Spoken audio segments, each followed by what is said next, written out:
म चाहिँ अहिले घरमा बसिरहेको थिएँ कि अचानक कुखुराहरू पुरा हस्किन्थ्यो अनि के भएछ भनेर हेर्नु जाँदा त न्याउरी आयो कि भनेर नि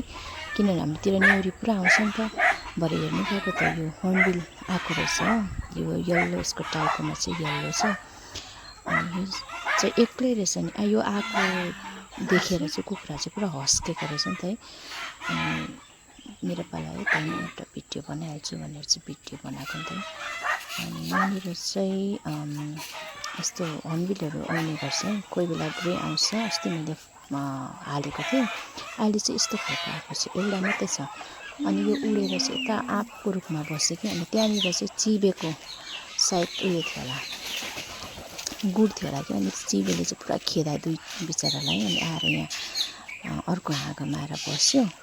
अनि फेरि त्यहाँबाट पनि खेदाएर बिचरालाई चाहिँ कटरको रुखमा यहाँ कटरको रुखमा बसिरहेको छ अनि यहाँ पनि त्यो चिबीहरूले पुरा खेदाउँदैछ क्या दुईजना भाले पोथी रहेछ सायद तिनीहरूको बच्चा खाइदिन्छ या अन्डा खाइदिन्छ भनेर बिचरा यो पनि खानाकै तलासमा आएको जस्तो लाग्यो मलाई क्या अनि बिचरा बस्नै दिएन खेदाइहाल्यो